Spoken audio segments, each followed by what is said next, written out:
刘曼琼听到叶晨的话，心中那股不舍的情绪更加强烈。他故作轻松地笑着说道，好，那就明天晚上再带你去。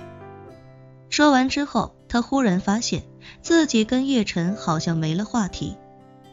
之前的话题他不敢再往下问，而现在他也不知道该跟叶晨聊些什么。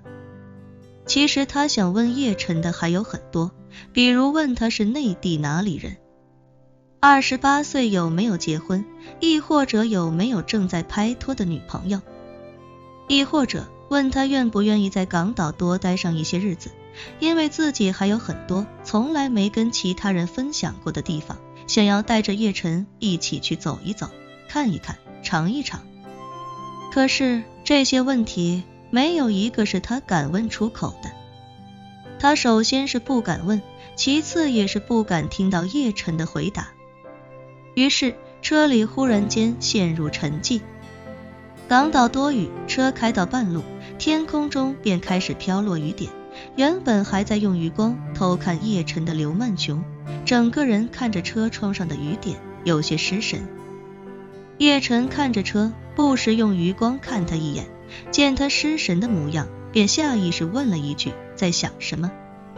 啊！刘曼琼忽然回过神来，理了理柔美的发丝，对叶晨微微一笑，低声道，没什么，在看雨。叶晨很是好奇，雨有什么好看的？你喜欢下雨天？刘曼琼摇了摇头，不喜欢，我讨厌下雨天。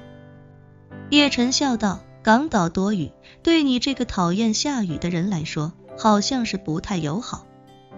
是啊，刘曼琼抿了抿嘴，苦笑道，很多不好的事情如果发生在下雨天，就会让人更沮丧，而后就会让人对下雨心生反感。叶晨似乎是猜到了什么，轻轻点了点头，便立刻岔开话题道，对了，曼琼小姐，你博士快毕业了吧？毕业后有什么打算？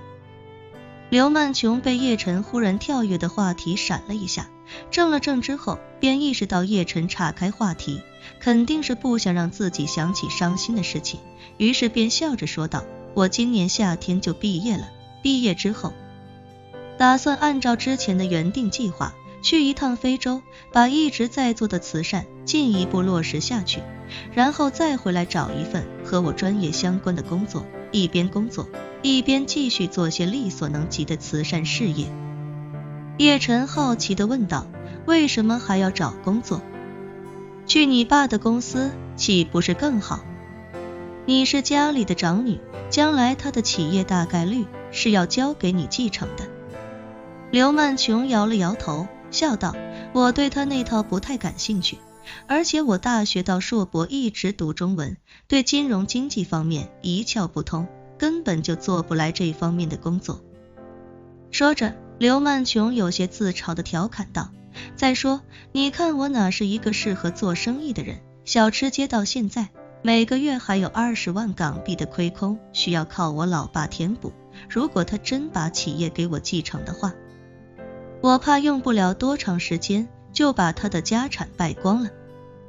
叶晨好奇地问道，小吃街买多久了？刘曼琼想了想道，10几年总有了吧，就是我老爸结婚那年买下来的。叶晨问他，买的时候花了多少钱，你知道吗？忘了，刘曼琼尴尬地说道，其实我对这方面并不敏感，而且那个时候我年纪也不算大，我只是觉得我就是想要保住那条街，所以才让我爸出钱买了下来，具体花了多少钱我还真不知道。叶晨又问，那你怎么知道每个月还有20万的亏空？经理告诉我的。刘曼琼道，我没成年之前，这个小吃街是我爸让人在负责运作，我成年之后就交给我来管理了，可我也不懂怎么管理，我想到的无非就是还是保证大家照常经营，不去给他们涨租，另外就是小吃街一般环境都比较脏乱，尤其是垃圾和老鼠蟑螂比较多，所以我就要求经理安排专门的保洁人员，每天帮大家打扫卫生，清理垃圾，抓一抓老鼠和蟑螂这样。说着，刘曼琼又道，哦对了，以前每个月不用亏损这么多的，现在亏损的多是因为人工一直在涨价，清洁工一个月都要1万多港币，所以亏空也越来越多，从一开始的几万到现在的20万。话音一落，刘曼琼表情不禁有些羞愧地说道，做生意做到我这个样子，是不是挺失败的？叶晨笑道，我不这么认为，你那条小吃街地方那么繁华，而且面貌又维护得那么好，相信地价这么多年应该也涨了不少，说不定翻了很多倍，至于你说的这点亏损，很可能连利润的零头都不到。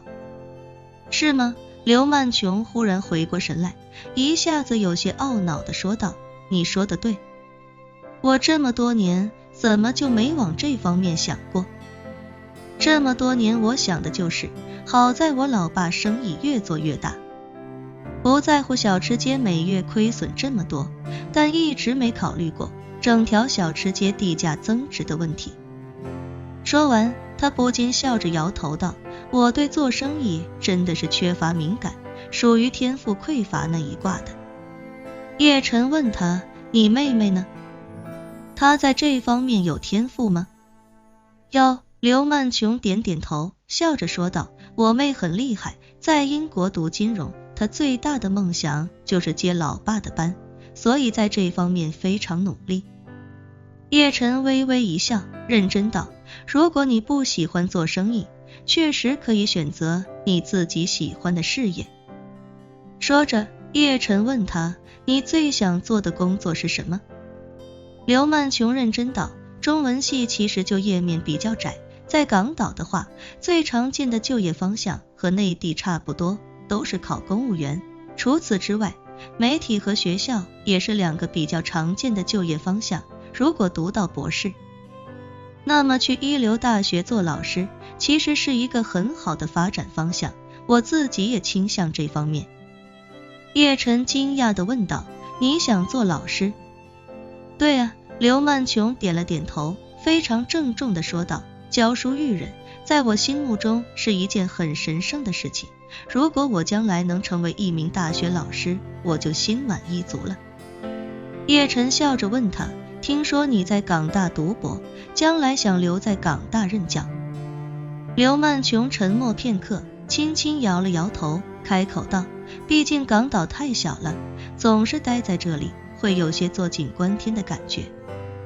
说着，他看向叶晨，鬼使神差地说道，其实我有想过去内地看看，不知道叶先生欢不欢迎。